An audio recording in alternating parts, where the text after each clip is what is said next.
je reste à l'écoute parce que j'aime bien écouter tes QSO F5 MOX portable. F6 Foxtrot Alpha Italie, Canavo, bye bye Gérard. Oui, merci Jean-Marc dans le Finistère, F6 FAI de F5 MOX qui termine. Voilà, je reste à l'écoute pour peut-être d'autres QSO, là, ICF5 Mike Oscar X-Ray portable. Bye bye.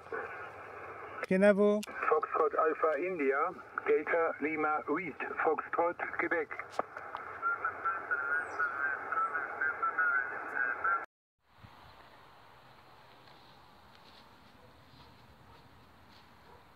Bonjour à tous, ici Gérard, F5 MOX. Je suis au jardin d'agronomie tropicale René Dumont. Voilà. Donc mercredi 1er octobre 2025, après-midi. Il fait très beau, 20-21 degrés, pas de vent. C'est super. Alors là, je vais installer mon antenne NVIS. C'est génial parce qu'elle est petite, légère et vous pouvez l'installer n'importe où. Moi je l'installe sur le vélo, donc il y a des contraintes de masse vis-à-vis de l'environnement déjà, les longueurs des fils. Bon, c'est du pratique, hein. Il faut faire la pratique. La théorie c'est bien, mais la pratique c'est mieux. Donc si vous mettez ça sur un poteau, à 1 mètre, 1,50 m du sol, il faudra obligatoirement mettre des fils de masse, de contrepoids. Alors, pour le moment, je n'ai pas fait l'expérience, mais il faudra faire l'expérience avec mes bouts de fil adéquats et voir quelle est la distance du fil du contrepoids qu'il faut mettre. Je sais pas, c'est peut-être 5 mètres, 6 mètres, 7 mètres, je n'en sais rien. Peut-être il faudra mettre 2 fils opposés et puis ça fonctionnera bien. Mais enfin, cette antenne NVIS est très pratique parce que vous avez des forts signaux entre quelques kilomètres et 300 km suivant les fréquences utilisées, l'heure et les saisons. Mais bon, ça se passe bien en général. Hop. Alors j'ai tout mis les dimensions sur ma chaîne YouTube, vous verrez antenne NVIS, F5 MOX, tout ça. Alors, il faut la courber un peu pour avoir l'effet de justement de cette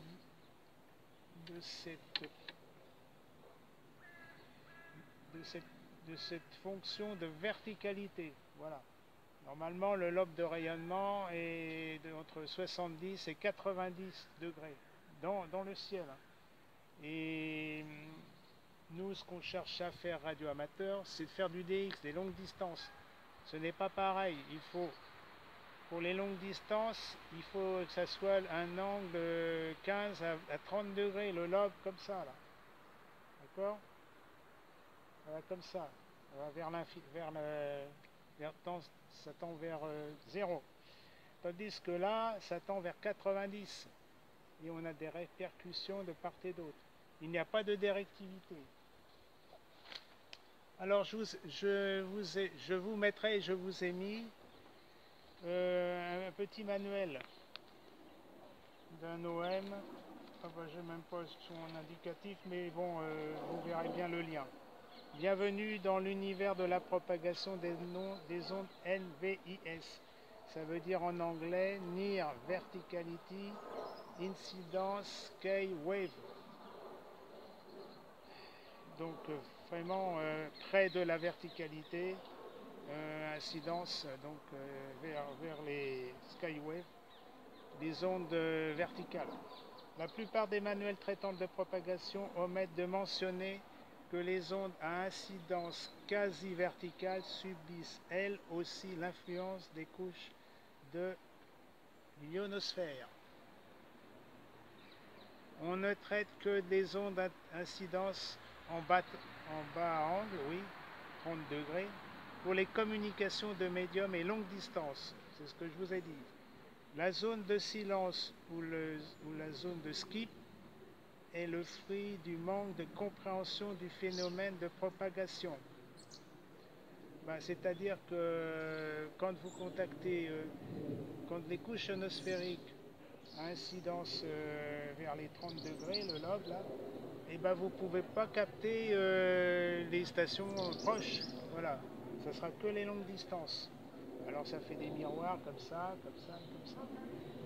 Voilà. La zone de silence ou zone de skip est le fruit du manque de compréhension du phénomène de propagation. Elle n'existe seulement que dans la tête de celui qui a fait le mauvais choix d'antenne. Effectivement, il faudrait 2 antennes, une NVIS et une DX pour les longues distances. Ce paradigme de propagation est sans fondement scientifique.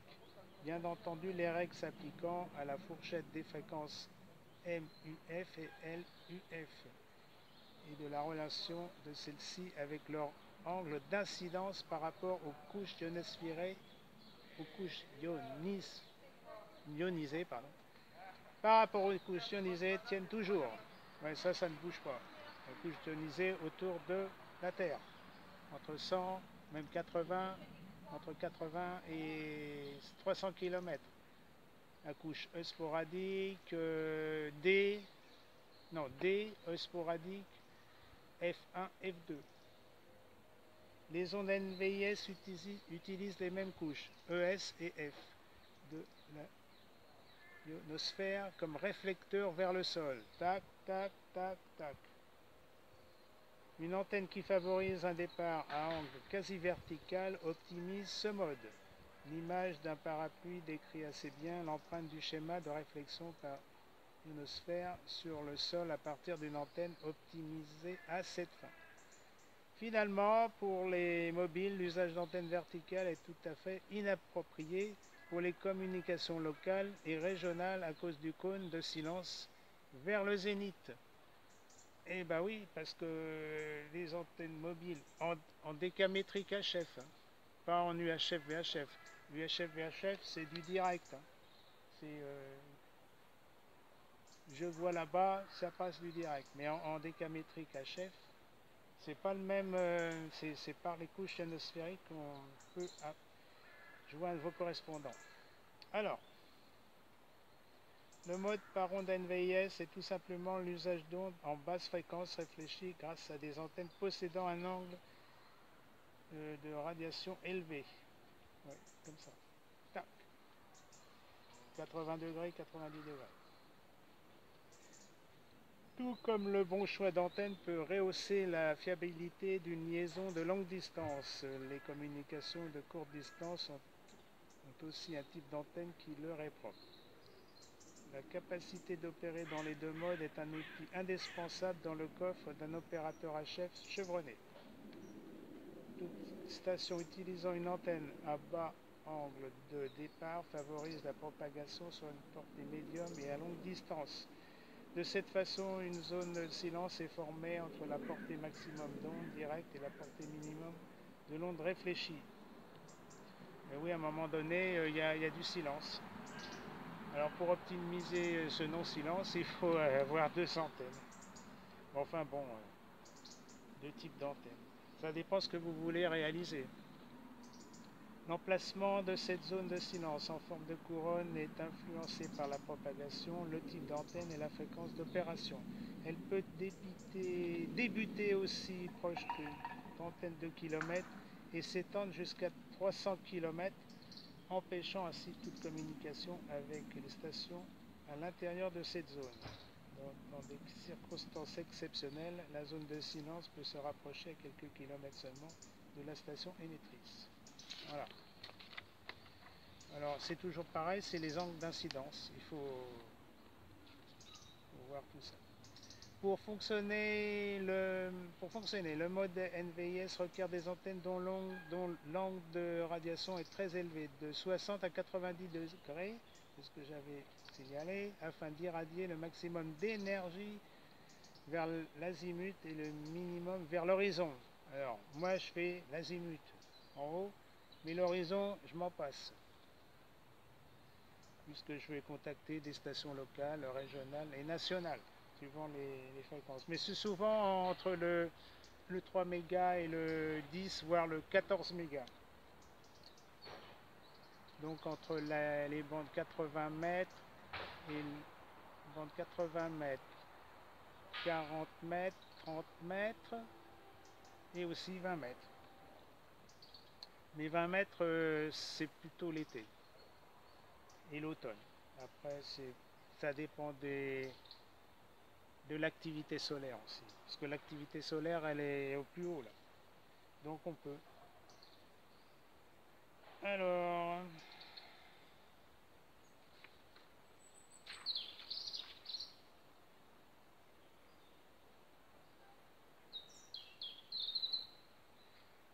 à cause de cette irradiation quasi verticale, il n'y a pas de zone de silence. Tout le cercle est couvert. Un tel angle d'incidence favorise la pénétration dans la végétation dense, les creux des vallées et l'autre côté des montagnes. Effectivement, par exemple dans les Alpes, je voudrais contacter une station qui se trouve à 50 ou 100 km, mais il y a des pics de montagne. Alors, en UHF, VHF, il y a des relais, mais la liaison est difficile ou impossible. Alors, ce qu'il faut faire, quand vous serez en montagne, eh ben, faut faire ce principe. Voilà. Et là, vous obtiendrez votre correspondant 5 sur 5 en très petite puissance même. Et il n'y a pas besoin de tant de matériel, c'est très simple. Voilà. Et faites l'expérience parce que ça vaut le coup des fois. C'est intéressant, c'est marrant quoi. Voilà. C'est très réalisable. Hein. Et que ça se fait le jour ou la nuit. Alors vous faites ça sur la bande des 60 mètres, des 80 mètres. Bon, alors les 80 mètres, il faut avoir de la longueur de fil, c'est sûr, mais c'est réalisable.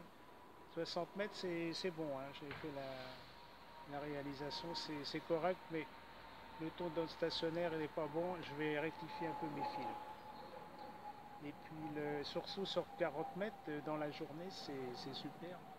Donc on arrive à obtenir de bons résultats. D'ailleurs, j'avais fait le logiciel, la petite application Reverse Beacon. Je me suis mis sur 40 mètres, 10 mégas, enfin 7 mégas et 10 mégacycles, 10 mégahertz. Et j'ai constaté, oh tiens c'est marrant, là, pour avec 5 watts, oh 20 dB, 10 dB, 15 dB. Alors je regarde, ah 50 km, 100 km, 200 km, 300 km. Bon, bah mon antenne, elle est bien, impeccable, donc j'arrive avec des bons signaux. Par contre, tout ce qui est DX, c'est un peu plus difficile. Non, pour faire la Grèce, non. L'Italie du Nord, c'est bien, ça dépend. Mais tout ce qui est au-dessus de 1000 km, c'est une autre antenne. Voilà. Donc, il y a aussi un gain de 5 à 6 dB. Les scientifiques ont calculé, là, avec cette antenne-là, j'arrive à entre 4 et 6 dB, ça dépend. Alors, s'il y a deux stations dans le même corps, en vélo, par exemple, eh ben, on obtient, allez, admettons, 10 dB, hein, 10 dB, ce qui est beaucoup, hein, 10 décibels, ça fait une puissance multipliée par 10. Si j'ai 5 watts, et ben c'est comme si j'avais 50 watts. Si j'ai 10 watts, c'est comme si j'avais 100 watts par 10. Et l'autre correspondance, c'est pareil. Alors, ce que j'ai pu constater, c'est il y a beaucoup de fading, de USB. Donc, les signaux varient, la force des signaux variant, des fois on comprend un peu moins, des fois c'est très fort, des fois c'est faible et c'est très faible. Mais c'est marrant, ça, je constatais. Alors ça, c'est l'effet capacitif du sol. Et puis tout ce qui est... c'est comme ça, on touche l'onde à la verticalité, donc c'est peut-être moins stable. Mais alors vous pouvez vous mettre n'importe où, dans un creux par exemple. Bon, j'ai pas encore fait l'expérience, mais il faudrait se mettre dans les gorges, par exemple, les gorges du Verdon ou les gorges du Tarn, où il y a un creux, vraiment, c'est dans les gorges, quoi. Où, près de la plage, là, il y a toujours une petite plage. Et vous mettez ce type d'antenne. Alors, vous allez dire, ben, bon, qu'est-ce que je vais contacter? Je suis pas dégagé. Et ben, avec ce type d'antenne, c'est miraculeux parce que je pense que vous allez contacter des stations régionales. Hein, bon. Mais c'est marrant parce que j'ai pas fait l'expérience, puis c'est difficile en Ile-de-France, il n'y a pas de gorge. Alors, tenez-moi informé, ça serait sympa dans les commentaires, parce que c'est marrant, quoi. Si ça se trouve, vous avez, enfin, entre 50 et 300 km, ça devrait se réaliser. Hein. Mais plus on est profond, plus... De toute façon, ce qu'il faut dire, c'est... Bon, les gorges sont comme ça, là. Bon, la verticale, c'est le ciel. Donc, elle va propager cette antenne va vous propager les ondes vers la verticalité. Donc, vous êtes sûr d'obtenir un résultat. Voilà.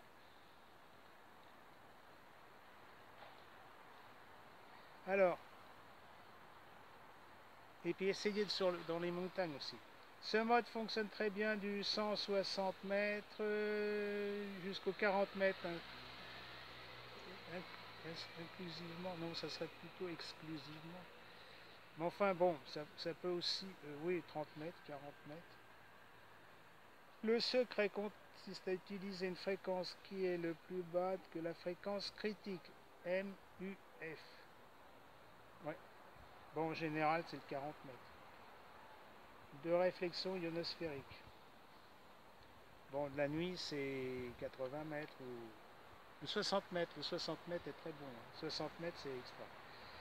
Le mode NVIS fait l'objet de recherches depuis la Deuxième Grande Guerre. Depuis les 20 dernières années, ce mode de propagation connaît un regain de popularité pour les communications tactiques à cause de sa simplicité matérielle et de son agilité. Le temps qu'on passe pour installer. Ces raisons deviennent évidentes à la lumière des faits suivants. La lourdeur des infrastructures requises pour implanter un réseau UHF-VHF pour couvrir tout le terrain d'engagement. Le délai de déploiement des répéteurs et des ressources requises pour le faire. Bon, ça c'est sûr. Le coût des investissements et la vulnérabilité des réseaux asservis au système de satellites. Bon, bon, après vous lirez la suite. Hein. Historique. Je vous mettrai le lien sur ma vidéo, juste en bas de la vidéo. Voilà. Donc je vais mettre le réseau en route. Alors, l'avantage de ça, c'est que c'est léger, c'est facile à installer, il y en a pour 5-10 minutes. Mettez vos fils, vous avez tout calculé, vous mettez ça sur un poteau ou sur un arbre, hop, sur une branche. Vous mettez la ficelle, vous mettez votre antenne et puis hop, vous mettez les fils qui vont bien. Et c'est parti. C'est très marrant. Alors oui, oui, dans un canyon, oui, bon, une marque dans un canyon, dans les gorges, tout ça, c'est super.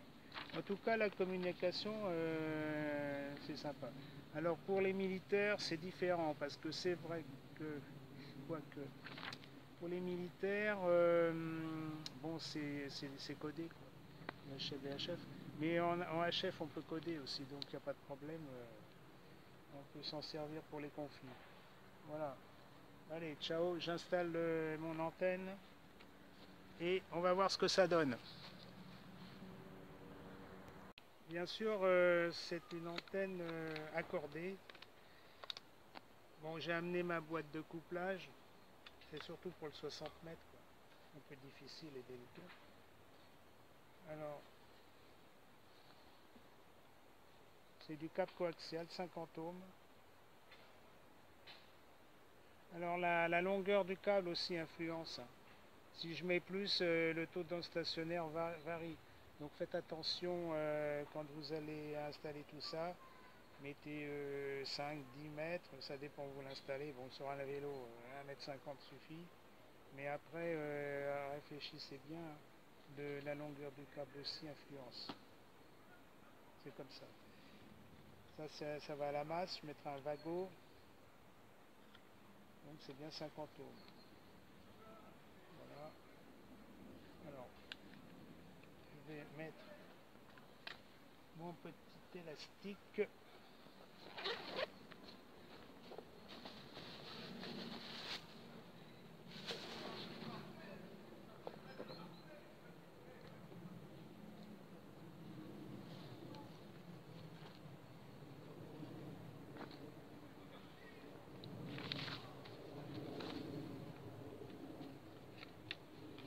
Ça.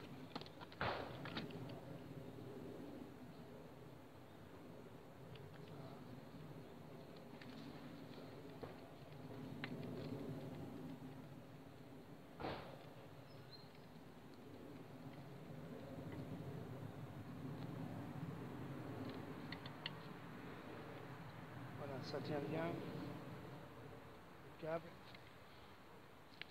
Après, alors, pour la bande des...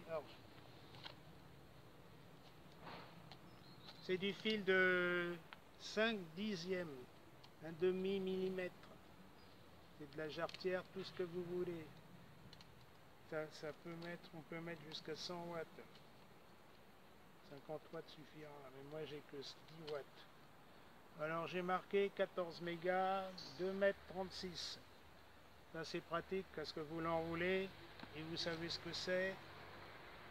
Et vous notifiez ça sur le fil. Comme ça, vous ne pouvez pas vous tromper. Je vais mettre un petit Vago.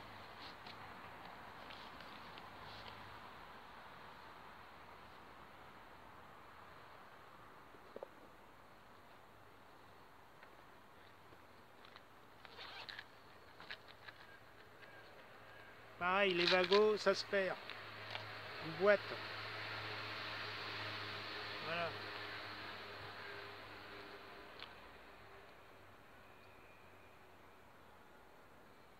C'est facile, ça fait des bons contacts.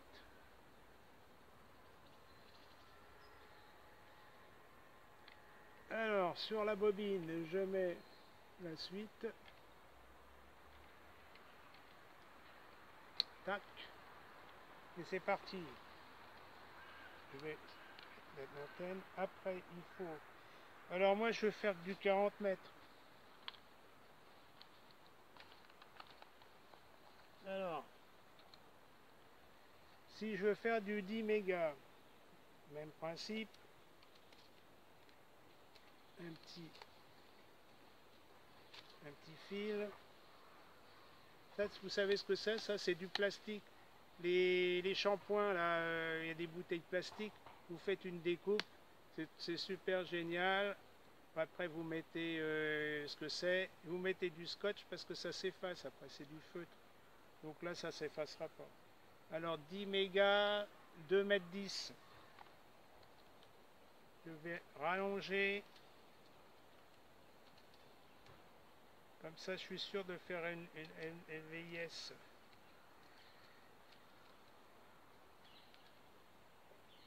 Mégas, un Vago, à la suite du 14 mégas. Alors si vous voulez faire du 14 mégas, bon vous mettez l'antenne et tout ça, et vous tirez, vous mettez une ficelle de 1,50 m et c'est bon. Et moi je vais faire du 7 mégas. Alors je mets le Vago.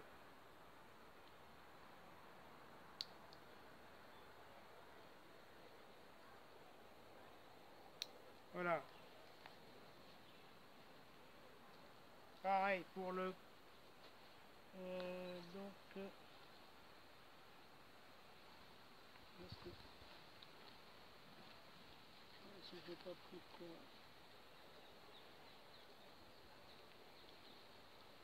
Ça, ah, si.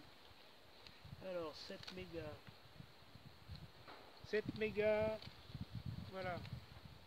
Après je vais terminer. Tout est noté comme ça. Vous pouvez pas inverser. Des fois on inverse les fils et puis on dit que ça marche pas. Hop. 7 mégas. Alors vous pouvez faire une longueur de 7 mégas direct, hein. Mais le problème c'est que ça s'emmêle les fils. Alors bon, chacun sa manière, hein.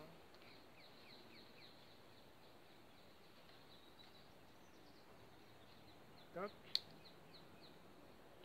La suite de 10 mégas. Voilà.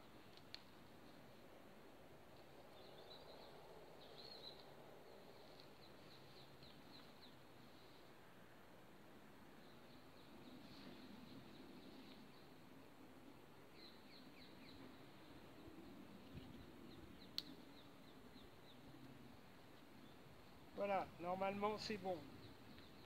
Alors je vais... Alors déployez bien votre antenne. Parce que à quelques centimètres près, ça peut... Le taux dans le stationnaire peut être différent. Vous vérifiez bien si c'est bien sorti les sions. Ouais, c'est bon. Alors, maintenant, alors si tout s'en mêle, c'est pas la peine.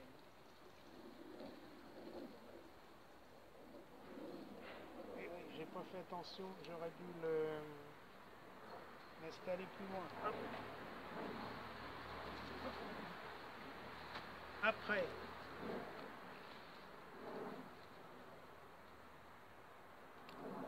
ne pas oublier la liaison masse. Ça, je vais la mettre sur le câble coaxial que vous avez vu.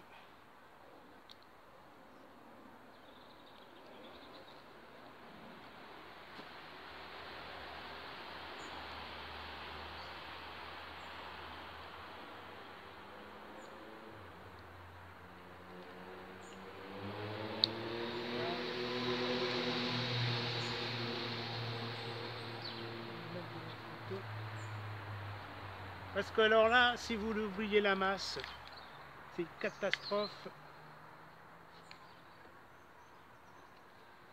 Parce qu'il peut aller jusqu'à 10, le taux d'onde stationnaire.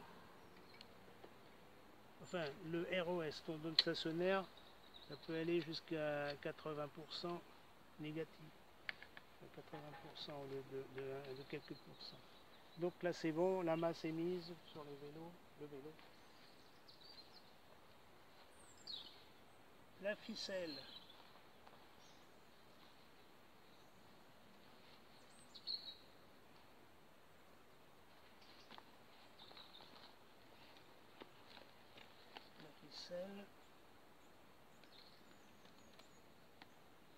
Alors, en fin de compte, c'est 1 mètre de ficelle, ça suffit.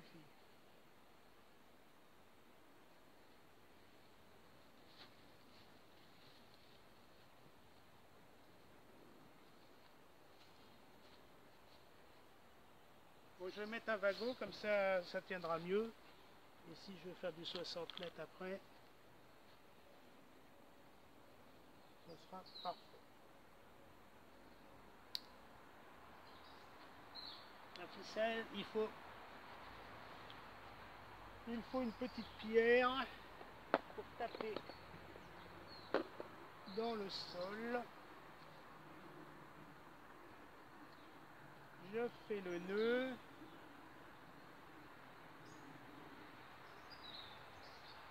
Toc. Et c'est parti.